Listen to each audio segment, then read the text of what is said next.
48కి December 3, 2023కు 100% సారూప్యత ఉన్నది.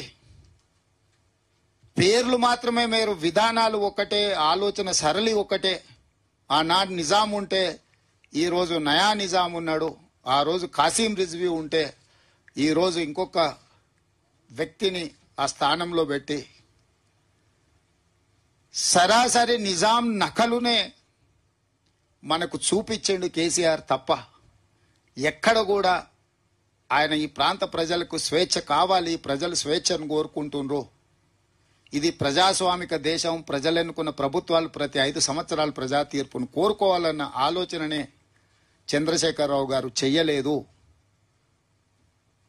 ఆ విధానాలను ప్రజలు తిరస్కరించి ప్రజాపాలన, ప్రజాప్రభుత్వాన్ని డిసెంబర్ 3 నాడు తెలంగాణ ప్రజలు ఏర్పాటు చేసుకున్నారు. డిసెంబర్ 7 నాడు మేము బాధ్యత చేపట్టిన ఎల్బీ స్టేడియంలో. డిసెంబర్ 7 నుంచి మార్చి 17 వరకు 100 రోజులు పూర్తి చేసుకున్న సందర్భంలో ఇక్కడనే గతంలో మళ్ళీ వస్తా, అధికారం వస్తుందని చెప్పిన రోజు విన్న వాళ్ళు ఉన్నారు, నమ్మని వాళ్ళు ఉన్నారు. విన్న వాళ్ళను, నమ్మని వాళ్ళను అందరిని కూడా మళ్ళొకసారి కలవాలి. ఈ 100 రోజుల్లో మా పరిపాలన పట్ల మీ యొక్క ఆలోచన, మీ యొక్క విశ్లేషణ, మా భవిష్యత్ కార్యాచరణకు అవసరమైన ప్రణాళికను మీతో కలిసి మాట్లాడి, మాది ఎంత గొప్ప ప్రభుత్వం అంటే ధర్నా చౌకే వద్దు, నిరసనలు అనేటివి ఉండనే వద్దు అన్నోళ్ళను కూడా ధర్నా చౌక్లో ధర్నాలు చేసుకోవడానికి స్వేచ్ఛగా అనుమతి ఇచ్చినామంటే మా ప్రభుత్వంలో ఎంత స్వేచ్ఛ ఉందో అదొక ఉదాహరణ చాలు అని నేను అనుకుంటున్నా. అందుకే ఈరోజు మిత్రులారా, 100 రోజుల పరిపాలనలో 3 విభాగాలుగా నేను విశ్లేషించదలుచుకున్నాను. ఒకటి సాంస్కృతిక పరమైన విధానం, 2 పరిపాలన పరమైన విధానం, 3 సంక్షేమము, అభివృద్ధి అనే నిర్ణయాలు. సాంస్కృతిక పరంగా ఏ ప్రాంతమైనా, ఏ ప్రజలైనా, ఏ జాతి అయినా సహజ సిద్ధంగా వారసత్వంగా సంక్రమించిన సంస్కృతిని వదిలేసుకున్న, సంస్కృతి మీద ఇతరులు దాడులు చేసిన, ఈరోజు దేశంలోనే కానీ ప్రపంచంలో ఆధిపత్యం చెలాయించేవాడు మొట్టమొదట సంస్కృతి మీద దాడి చేస్తాడు. ఇప్పుడు చాలా ప్రాంతాలలో గత పాలకుల మీద యుద్ధం చేసి ఆ యుద్ధంలో రాజ్యాలు జయించిన వచ్చిన రాజులు గత రాజులు పాటించిన సాంస్కృతిక విధానాలను విధ్వంసం చేసే సంస్కృతి. ఎందుకంటే వాటిని విధ్వంసం చేయడం ద్వారా కొత్త సంస్కృతిని రుద్దాలి, ప్రభుత్వాలు మారినాయని ప్రజలకు సందేశాన్ని ఇవ్వాలన్న ఆలోచన.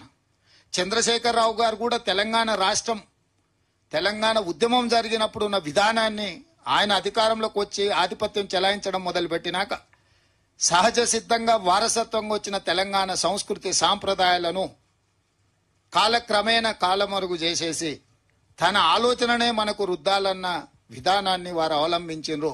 ఉద్యమంలో టీజీ ఉంటే కేసీఆర్ వచ్చినాక టీఎస్ అని తీసుకొచ్చిండు, టీఆర్ఎస్కు నకలుగా టీఎస్ని తీసుకొచ్చిండు. తెలంగాణ తల్లి అని అంటే ఆయన కుటుంబ సభ్యులాగానే ఉండాలి, తెలంగాణ నిజమైన తల్లిలాగా కాదు. తెలంగాణ తల్లి అంటే వాళ్ళ కుటుంబమే అన్న విధానాన్ని పోల్చిండు.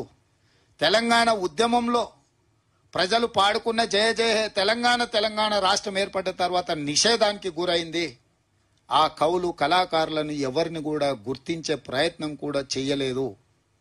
తెలంగాణ రాష్ట్రం ఏర్పడ్డ తర్వాత అధికారిక చిహ్నంలో ఉద్యమ స్ఫూర్తి ఉంటుంది, త్యాగాల పోరాటాల విధానాలు ఉంటాయని అందరూ భావించారు. కానీ రాచరిక పోకడలతోనే మేము నయా జమీందారులము, మేము రాచరిక పోకడలతోనే తెలంగాణ అధికారిక చిహ్నం ఉంటుంది అని చెప్పి అధికారిక చిహ్నంలో కూడా రాచరిక పోకడల్నే ప్రదర్శించిండు తప్ప ప్రజాస్వామిక స్ఫూర్తిని కానీ తెలంగాణ ప్రజల యొక్క త్యాగాలను కానీ అందులో ఎక్కడ పొందుపరచలేదు.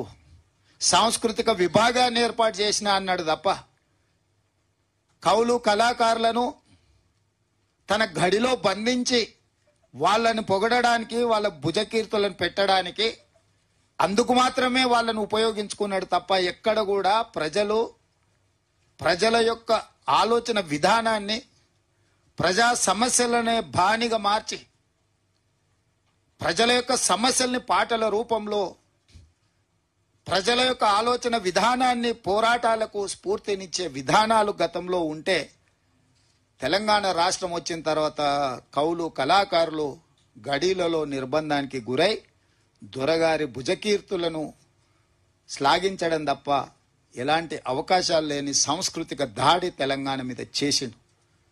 అందుకే తెలంగాణ సంస్కృతి మీద జరుగుతున్న దాడిని తెలంగాణ ప్రజల యొక్క ఆకాంక్షల్ని గుర్తుపెట్టుకొని మా ప్రభుత్వం టీజీని మళ్ళీ టీజీగా కేంద్ర ప్రభుత్వం నుంచి అనుమతి తెచ్చి అమలు చేసినాము.